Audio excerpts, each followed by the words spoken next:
Okay, good morning and welcome to Beitzah Daf Lamed Ches, Beitzah 38. Shmuel should be joining me shortly. He's busy saying Tehillim. He decided that, I think his name is Mayor Parish from the Knesset. He said Tehillim yesterday because of the woman in the wall. Sefer Torah was entered into the Kosel Plaza. He went on the floor of the Knesset and said Tehillim, so protest. Shmuel is protesting also by saying Tehillim in the main shul here, the main sanctuary. We'll get started right away. The Gemara says at Daf Lamed Ches, Amud Aleph, about 7 lines down. Amar Shmuel, Shor shal petem hareyu karagle kol adam. A shor they used for fattening.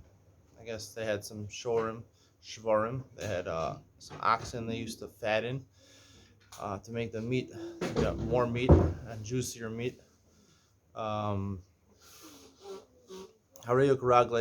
Since a person intends to sell Shor Shal Petem, he expects it's a hot market, it's a hot item on the market, and he'll probably have a lot of buyers even from other cities.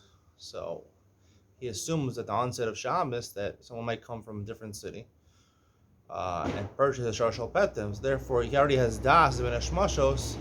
He gives it over that the Shor Shal Petem should be whatever the tchum of the buyer is, whoever purchases on Yom Tov, whatever means, whatever ability you're allowed, whatever heter you're allowed to use to purchase something on Yom Tov. We saw earlier on Daf Chav Ches and Chav Tet, he uses that.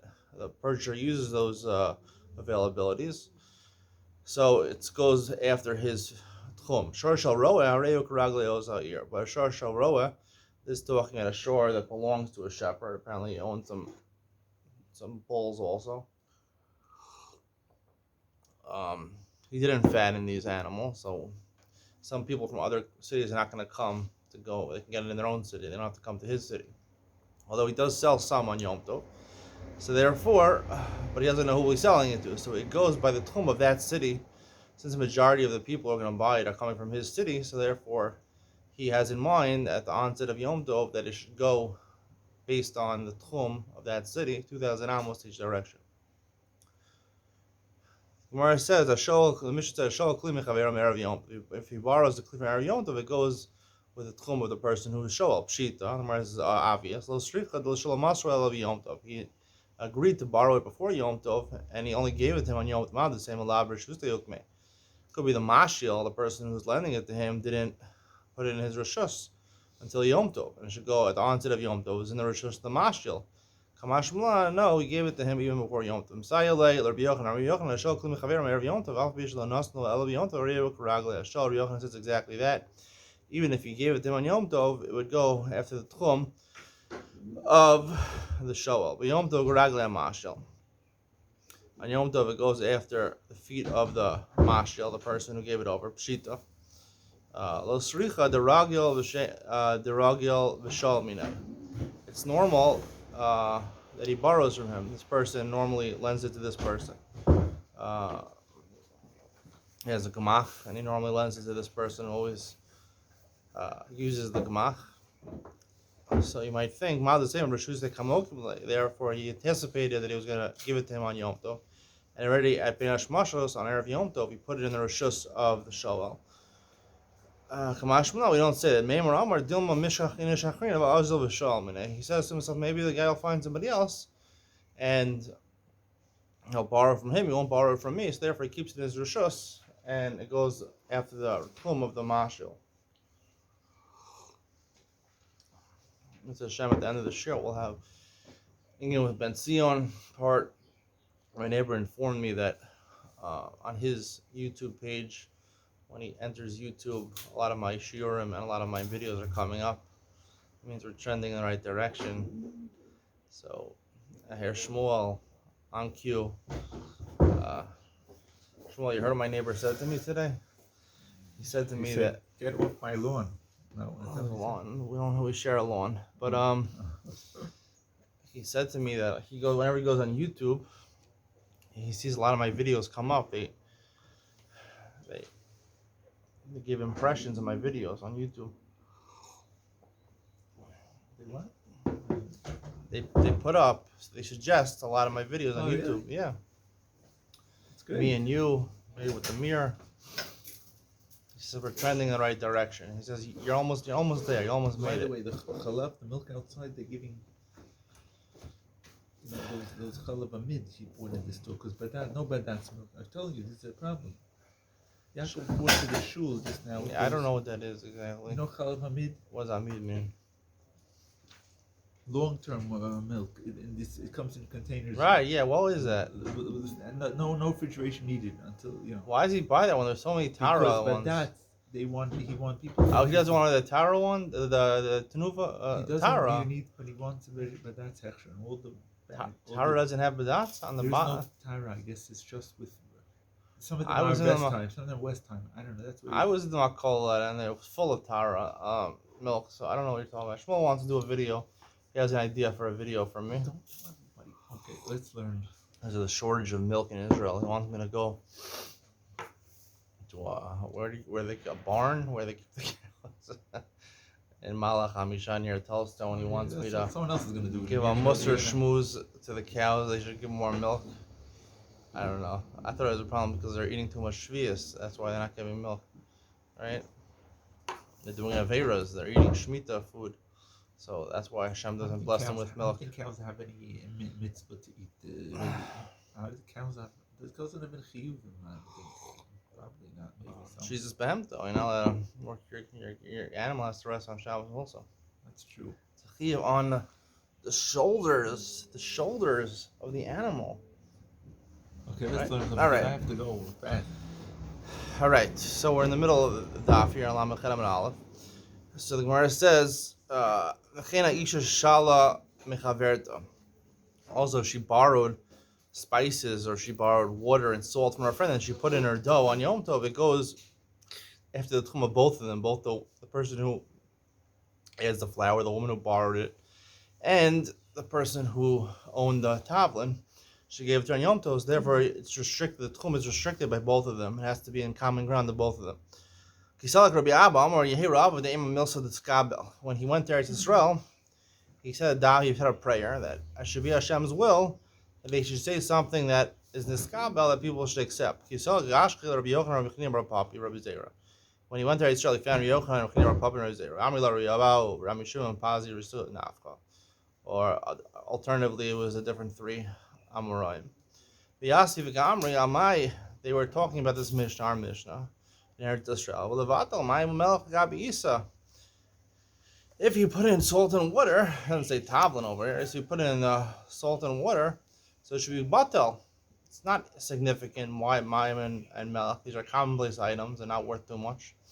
So it should be batel gabi the flour. So why should we regard the tchum of the woman who's supplying the salt and water? Amar lehu Rabbi Abba. Rabbi Abba tried to answer it.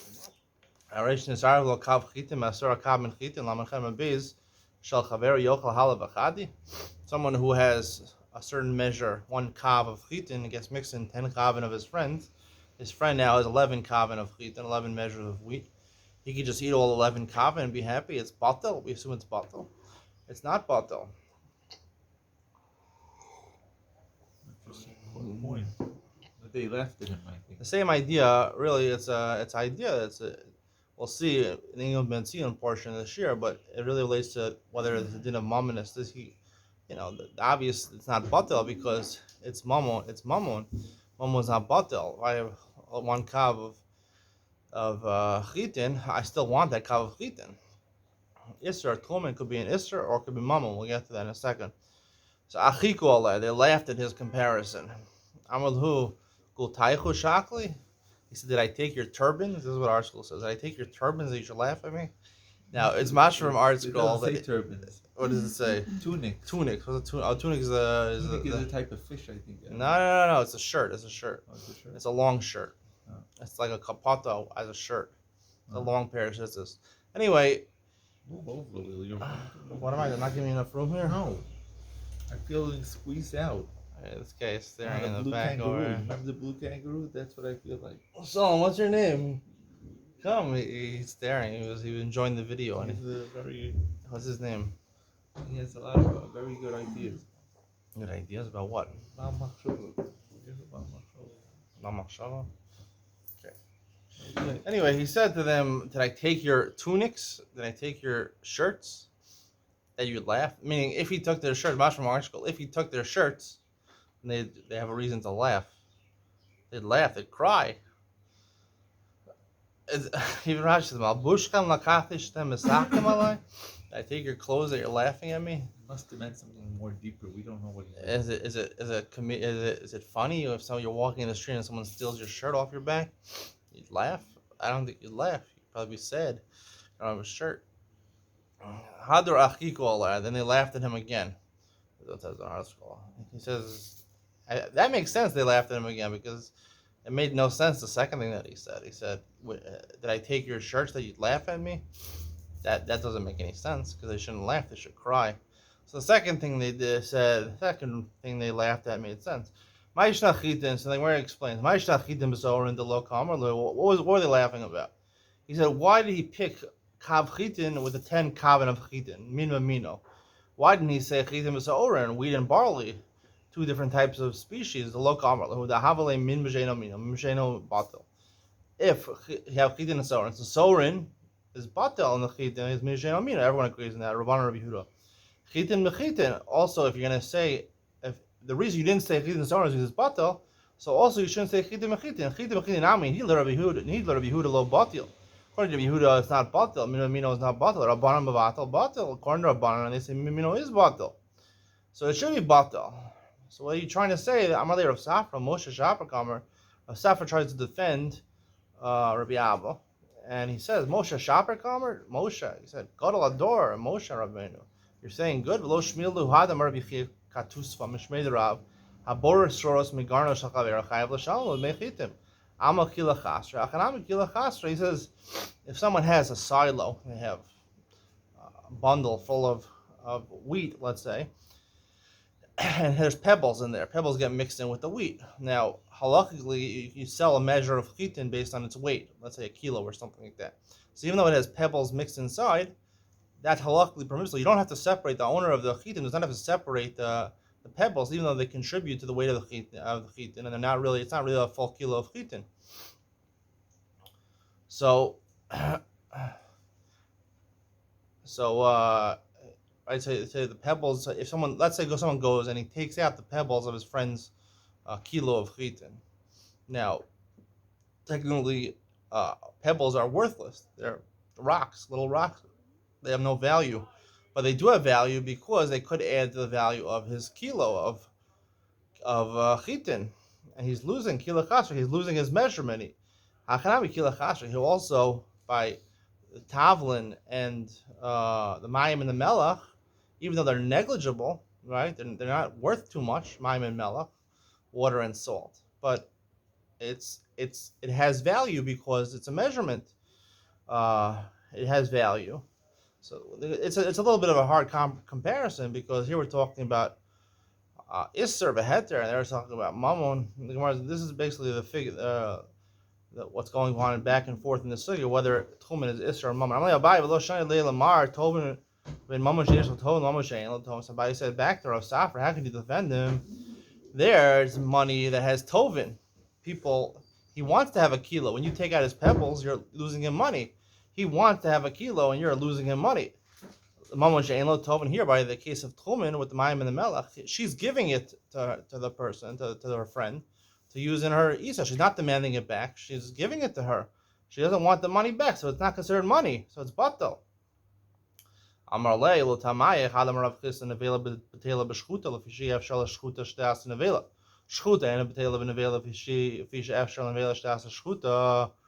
There's a concept that nevela, there's too much nevela. If an animal becomes a nevela without a proper dies without a proper shchita, it has too much nevela. So if you have a minority of nevela meat, which is tameh, it's batal and shchuta. Shchuta maintains its status as tahor, because shchuta can't be nevela. Once it's shechted properly, it's always shchuta. Shchuta and a betela of nevela. Let's say you have rove of your meat as nevela. A shchuta is the meal if you should afshal and nevela shdas shchuta. Nevela could become shchuta, could become tar. Hachanami the isle bailim lo b'tela. If it has similarly also over here, if it has hachanami the isle bailim lo b'tela, if the nevela meat had owners, so it wouldn't be batal. Of course, to be batal, it'll be batal. Where the statement of Rav Chisda is nevela is b'tela b'shchuta, even if it has bailim, doesn't matter whether it has bailim that care about it. Bailim doesn't care about it. It's isser v'heter. Isser v'heter doesn't matter whether you have mamash yesh l'tovin, mamash ein l'tovin. Chitema hachanami. You will tell me, yeah, it does make a difference. Really, by isser v'heter, it does make a difference whether people are tovei the moment or not. People are subjected to bailis. Atanya Rabbi Yochanan ben Uri chevse hefker konin shvisa. We see that's not true. Now, let's say you have hefker, you have objects which are hefker. Someone died, a ger died, he has no yorshim, and he leaves over chavatzim, so they're in the middle of the wilderness. Konin shvisa, the konin shvisa, and therefore you have 2,000 amos from wherever that item was situated at the onset of Shabbos has 2,000 amos from that item. To take whoever's konet, you're allowed to be konet hefker on Shabbos, so you're konet, you can only take 2,000 amos from where that object was. Alpisha and then bailim. Dom and kamishi yesh laim, even though there's no owners, it's like they have owners. You see, it's konet shvisa. It's konet shvisa. It acquires a place in order to set up a tchum. Amarle, so he said back to Mikam and Damas Yisrael Mamona. This is the focal issue in our sugya. Yisura batil, Mamona lo batil. Isser is batil. Go back to the original discussion over here. Here was about tchumen. Isser tchumen is an isser v'heter. It's not a dinei mammon. You're right. There is value to mammon and mayim and melach, but. So it could be. But isser tchumen is an isser. It's batal for one thing, it's not batal for the other. That's what you're saying. So that's what you're saying. Mamona lo batil. When it's chefse hefker, they have no bailim, so it's only dinei mammon. This is shaila. You have to down the object. The object is a mammon. There's no doubt. When you have bailim, and they have an isa, so it's subject to isser tchumen of the person, right? People are judged. People act based on isser v'heter. Mammon is judged differently. So the mercy of a time of my. So okay, so we have no reason. So we're trying to figure out the reason. All of them are asking this question. So what is the reason in the Mishnah? Why is it not batil? We haven't found the solution. Abaya Amar, the Gemara is going to suggest 3 solutions to this question. Abaya Amar Gzira Shematase Isha B'Shutfus. Because maybe next time, now she's giving her Mayim Umelach. Next time she's going to give her dough, flour, and they're going to make it together. And then it's Shutfus, and then they're going to say, oh, just like last time she gave Mayim Umelach, we don't go by her tchum. So also when she gives flour, you also don't go by her tchum. But that's not true. You have to go by the tchum. It's a gzera because of that. Rav Amar Tavlin l'taimei avidir l'taimei lo batil. He says that included in the Mishnah wasn't just mayim melach, it was tavlin, spices. Tavlin give taste. So taste is davar chashuv. Davar chashuv is not batil. Taima. Right.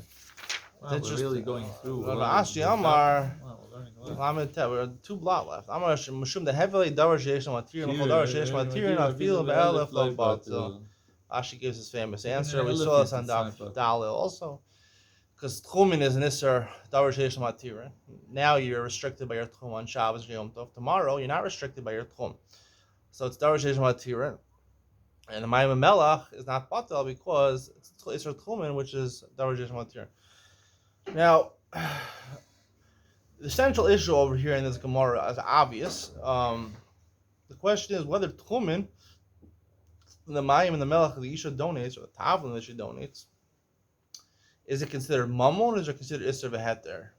Right?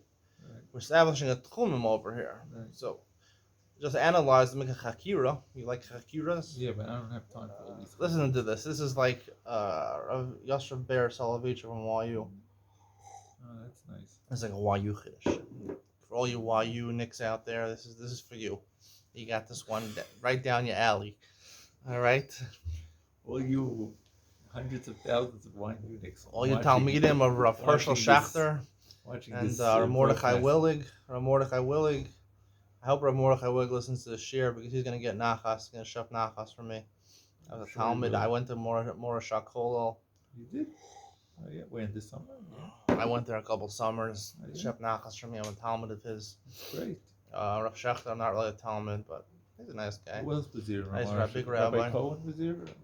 My Cohen is also there. I'm a Talmud Rabbi Cohen. My father's Talmud Rabbi Cohen. Wow. Listen to this Chiddush. This is a YU Chiddush, alright? Because most people are YU guys. If you're watching on YouTube, you probably have some connection to YU. Listen to this. YouTube sounds like YU. U is YU. YU too. It's YT. Alright, YouTube, YT. Alright, listen to this. So what's the Chakir by Tchumen? How does Tchumen work? How does it operate? By me placing bread 2,000 amos outside the city to extend my Tchum another 2,000 amos, I can travel 4,000 amos in one direction, right? How does that work? Kona Shvisa. Is Isser Tchum Dine Mamnes or is Dine Isser Beheter? What's an afkamin? An afkamin is, let's say I live in a city, but I don't have a Shvisa over there. I don't own a house there, right? And there's no place where I really could. They have rules over there. They don't allow people to just plot down on land and start. Just guests coming in. Right. You don't own land there. You can't be Kona Shvisa. If you can't be Kona Shvisa, could you make a Tchum or not? Interesting. So is it Kona Shvisa is Kona Lashon of Kenyan owning a plot of land? We know by Shemitah this year people want to own land in Eretz Yisrael. Kona a piece of land. So if you have no Dinim Mamonis right to be there, people can throw you out. You have no right to squat in the park. People can throw you out of the park, and there's no stragglers in the park. So really, you have no ability to be Kona Shvisa. So if you say Isser Tchumen is a din in Dine Mamonis, the Iker is Dine Mamonis, right? So you need really to be Kona Shvisa. So if you don't have a right to be there and people can throw you out, you can't be Kona Shvisa, and you can't make an Isser Tchumen. And let's say you put another nafkamina, you put your bread in a place where it's not allowed to be, right? Where it belongs to, it's not public property. It's owned by the state or owned by the country, and they don't want you putting bread over there. Don't feed the ducks. So you can't become a shvisa. But if you learn that Isser Tchumen is a din on the gavra, it's not a din in the ches, it's not a din in your mumminus, it's not a din in your possessions. It's a din on the gavra. It's a din Isser V'heter. So Kona Shvisa is lav dafka. It's not the right lashon. It's a borrowed lashon. It doesn't really mean to own something. It just means that is where I'm shovis. That is where, when I put my tchum somewhere, that means that's where I'm resting. Halakhically, that's where I'm resting. You don't have to have bailus of that area. You just have to be resting in that area. Shvisa. Is it Kona or is it Shvisa? You got it? So if it's Shvisa, so then even if I don't have a right to sit down and squat in that place, because it's a din on the gavra, so therefore I'm allowed to. I have tchum. Very nice. 2,000 amos from me, Very nice. and that's the central issue over here. And basically, the Gemara concludes that it's really isura, and that's really shvisa kona, and you don't have to have bilas over the makom or a place to reside. That's your wayu fish for today. Take it to Rav Soloveitchik, ask him. Take it to his books, his Sfarim. See if he come across a Kiddush like this. Beautiful. Rav Soloveitchik will be proud of me. He give me a big hug. Amazing. All right. Have a good Shabbos. Have a great Shabbos. Yes. Shmuel, you said big things are going on. Tell the audience. What do you say? All sorts of things I said. What are you referring to by sorts of things? Erev Shabbos is a lot of things. Oh, every Erev Shabbos. Yes, nothing. Well, all right, you having guests for Shabbos? Yes, for Shabbos. Really? Yes. Who's coming? My wife's sister's family. You didn't invite me? Shmuel doesn't invite me from Hills. Okay, we'll put you on the docket. Okay. Guest list. All right. On the guest list. All right, bye.